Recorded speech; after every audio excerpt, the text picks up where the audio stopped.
All right, here we go.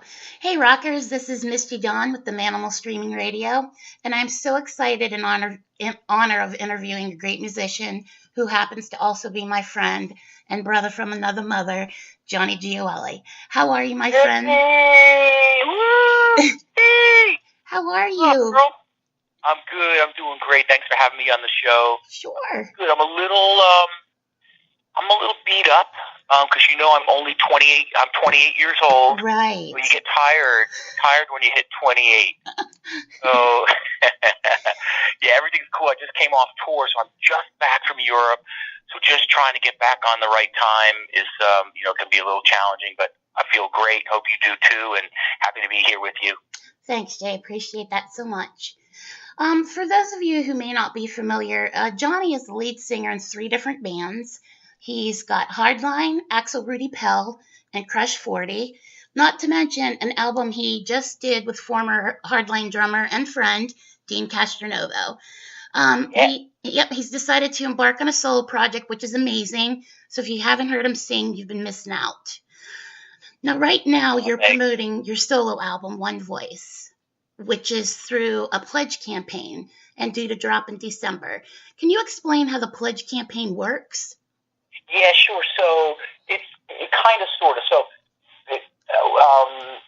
it's going to be released December 7th on Frontiers Records. So it's a Frontiers release, but the reason I created a pledge campaign was, and I'll try to kind of sum this up, is because of a young man named Joe Barber who lives in my hometown, where my family's friends with his family, who had an awful accident rendering him paralyzed from the chest down. He had a diving accident, and when something like that happens in your hometown, and close to you, close to your family, obviously it's like an earthquake hitting you. And I wanted to do something.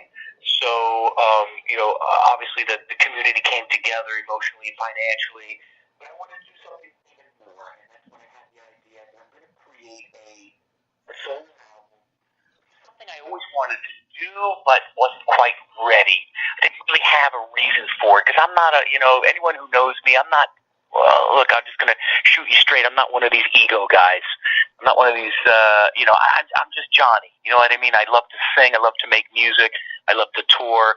I didn't need to make a solo album to fulfill any kind of self-worth stuff. So this was a perfect reason and to do it, so to give back and to help. So I created the pledge campaign. It's pledgemusic.com / Johnny Gioeli. So it's pledgemusic.com / Johnny Gioeli.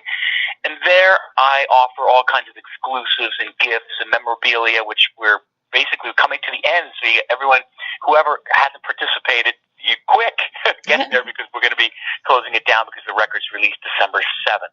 Anyway, the MO was to bring the world of Johnny fans and music fans together to help a kid rehabilitate. It's extremely expensive, about $8 million in his lifetime, and I wanted to prove to many that this world is beautiful. We do unite when we need to, and the world is filled with wonderful, incredible, generous people everywhere. And when I say everywhere, Misty, I mean everywhere. When you get donations from countries that you're seeing on the news, that there's wars going on and people doing very curious and weird things, and you receive donations from good people in those areas, you scratch your head and you go, wow. I can't believe everything I see and read, because there's people just like you and I that exist. I mean, I'll give you an example. Here's a good example. I mean, who takes in donations from young people in Baghdad? Well, I do. Wow. I have fans in Baghdad, and they donated. These people don't have a lot of money. They donated to a kid they don't even know. This young man, Joe Barber. That's what Pledge is. The actual album releases on Frontiers December 7th worldwide. That's awesome. And like you said, it gives the artist the chance to engage with the fans where you might not otherwise have that opportunity. Yeah, exactly. Believe me, it was far beyond any kind of normal social reach. What I did was involve the fans in the creation of. Literally, I will tell you one song off the album is called Out of Here. It happened when I had kind of like this mishap at a donut shop. I was trying to buy Christmas gift cards last year, and it was a freaking nightmare. I couldn't get out. I'll credit you back. Oh, then they charged me. Long story short, it took like over an hour. And that became, to me, a song. Immediately, it was like, I got to get out of here. And that's how the song Out of Here happened on the album. So when that happened, I immediately took to video and I explained to all the pledgers, hey guys, this is what happened, and I just wrote this song, check it out, and I play little things. So it was a way for the pledgers to be intimate with and involved with the actual creation. See how it really works. Back in the day, back when we were making records in the 80s and 90s, it was like top secret, Misty. Like, you weren't allowed, you didn't know where we were making the record, you didn't know when it was coming out, you didn't know. But I love being engaged with the audience and with the fans, because so many different amazing angles and facets for me of helping this child, in my tiny, minuscule little way, unite parts of the world. I mean, everyone who has pledged are now all interacting together, and it's lyrics. And I'm humming music into my phone, and I send it over to Eric Adrix, who is probably one of the most talented guitar players that the world is going to hear very shortly. And just literally in minutes, it came together. And I love songs like that. That's great. Now, being that it's a solo project and completely different from any album you've ever done, how different was the creating process? Not very. Other than I wrote every single so I have to fix some things.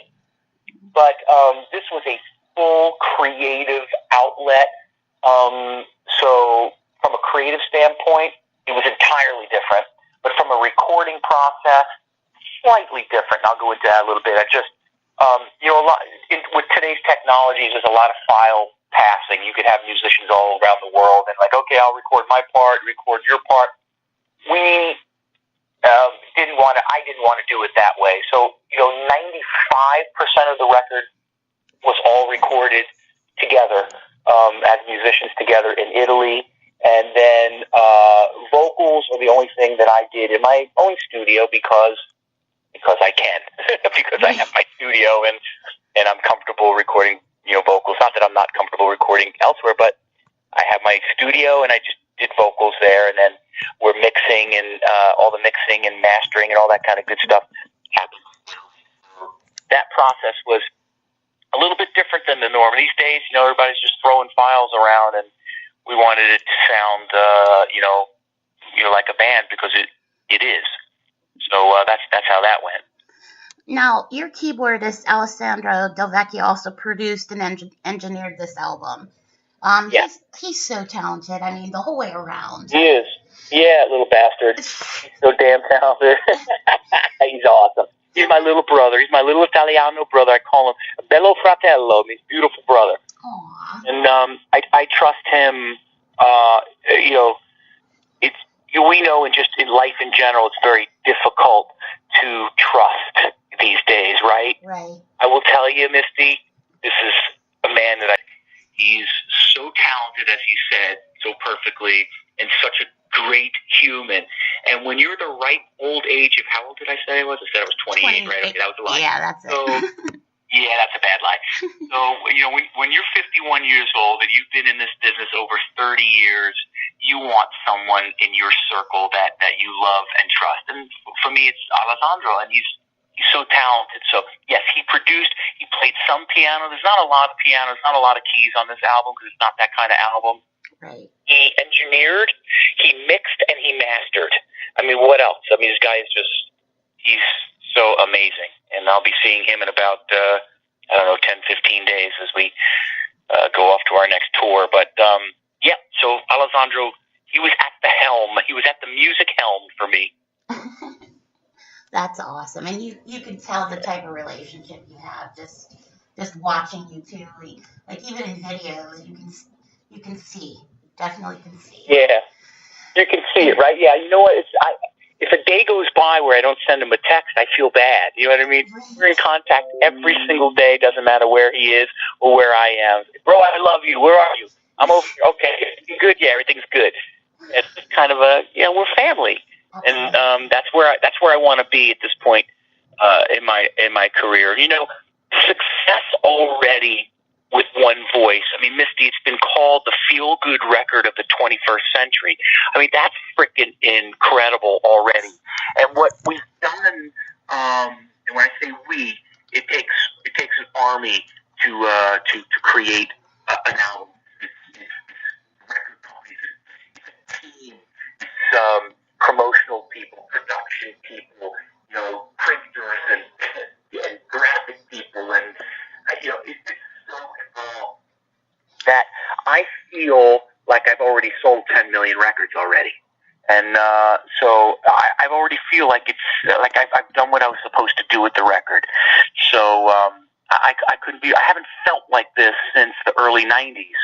You know, when I released Double Eclipse with Hardline. Of course, I've had great records since then. Right. But the feeling of accomplishment and satisfaction and giving back is really at an all-time high for me. That's for sure. What I really love about this album is the diversity of the songs. I mean, you've got mid-tempo, ballad, classic rock feel, then you have a little harder-edged song. So it's definitely one of those albums that you can just listen to over and over and over again and not get bored with at all. Thanks, Misty. Yeah, people say, when I hear it, because, I listen to my own music, of course, because I'm always critiquing it. What could I have done better? Could I, you're never satisfied as a musician. You always hear something you want to change. But when I listen to it, I want to crank it up. I get excited. Yep. That's a good sign. And for me, it feels like a Bryan Adams meets Foo Fighters. That's what I hear. And I love Bryan Adams, and I love Foo Fighters. I mean, it's just sort of what I hear. People say, "Oh, Johnny, you sound a little like Bon Jovi on this album." I don't know. I think John Bon Jovi sounds like me, that son of a bitch. But anyway, no, I'm kidding. I'm totally joking. But people say that, so that's fine. As long as the music reaches you and you get something out of it, like Drive. Let's take the song Drive, for example. I miss the days, I don't know about you, Misty, but I miss the days when we were in our car and we rolled down, could hear exactly what we were listening to. I miss those days where you weren't looking at your phone at the red light. You were you were inside that song, and it was as loud as your stereo could handle, and you were just driving. And that was the thrust behind that that song, and that's the thrust behind the album. It's a feel-good, simple message. I mean, you're not going to need an encyclopedia or dictionary to decipher the lyrical content. It's just clean, simple, uplifting kind of messages, and that's what I wanted to do. That's great. You accomplished that, my friend, and it's Thank you. So ecstatic. Now, I always try to get a few fan questions. Sometimes they're not always about the, Sure. me, but I have a couple of really good ones. Cool, man. Hit me with them. Well, Brian M. from Indiana asks, was Cherie really that hot? Brian? Brian, yeah. It was Brian, right? Yes. Brian, if you, so I'm answering this directly for Brian. Right. If you touched Cherie, your fingerprint would be removed from your finger. That's how hot she was. Well, that's how I answer that question. There you go. That was a good one. What else you got? Steve B. from the UK would like to know what your favorite ARP song is. Oh, cool question. It would have to be The Line. And the reason we play it live, it's like the highlight of the set when we play it live. It's a song that I can get just like totally inside that song. It has emotional parts, powerful, soft, it moves. So definitely for me, the song The Line. The Line, okay. Now, the last fan question I have is from Clinton O. from Florida. He would like to know what the meaning is behind the song In the Hands of Time, which is one of my favorites. That's one of your favorites? Mine too. So, hey, Clinton, In the Hands of Time, that song came to be when I was actually struggling in the recording studio. Sometimes record companies force you to write, and I don't like triggers a song, something you see. Like a painter, a painter sees this beautiful landscape, and they go, my God, I want to paint that. They're not painting it for you, they're painting it for themselves. It's what they see, what they want to replicate on a canvas, right? Same thing for a musician. So I was struggling big time, being forced to come up with ideas, and it was my father, rest his soul, who said, why are you struggling? Just breathe, and because everything happens, everything that happens is just, it's all in the hands of time. And that's where the song came from. I went, oh my God, Dad, that's it. So, the Hands of Time is just about patience. It's about, two things in that song. It's about patience, working hard to climb that mountain, do what you have to do. You know who I am, Misty. You know how hard I reach, man. I go for it. Yep. And then once you're there, okay, you get to the top, then it's about being grateful for it, and that's where I am.